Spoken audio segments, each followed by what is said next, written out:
Muito bem.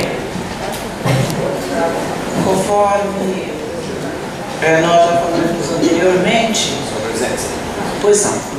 Eu gostaria, somente, de receber uma informação. Essas providências já estão junto ao Ministério Público com relação a essas denúncias graves foram enviadas aqui à Câmara de Vereadores com relação ao pedido de uma comissão processante. Já se encontram essas denúncias junto ao Ministério Público? Já se encontram.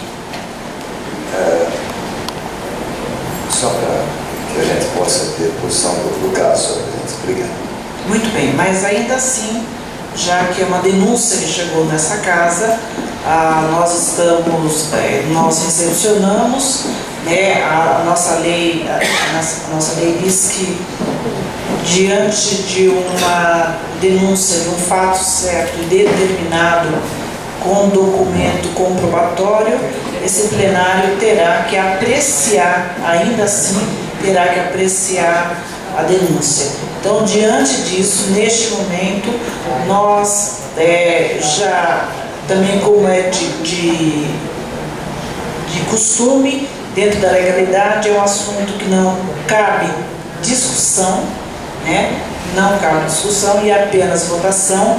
Nós vamos continuar seguindo o rito que determina o decreto 201, que é maioria simples, em que pese nós temos uma ação aí que foi impetrada pelo Executivo em relação a uma votação anterior a essa casa, e o magistrado entendeu que deveria ser 2/3. Nós agravamos a decisão do magistrado, então o assunto não está parado, o assunto está tramitando, estamos aguardando então a decisão do TJ. Nós entramos com agravo do instrumento, já entramos inclusive no recesso parlamentar.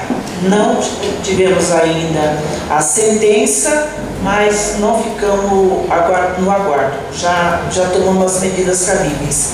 E agora, neste momento, nós estaremos colocando, então, em votação. A votação, ela será aprovada se nós tivermos 5 votos favoráveis, ou vice-versa. 5 votos estará aprovada.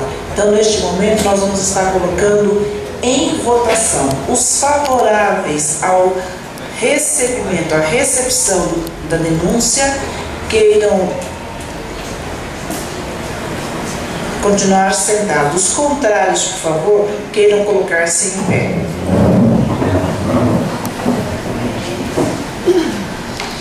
A denúncia foi rejeitada contra os votos do vereador Rodivaldo Ripoli, vereador Chebra, vereador Jair Canovas, vereador Luiz Otávio Clivati, vereador Vicente Scalvão e vereador Roberto Araújo. Então, a presente denúncia está arquivada.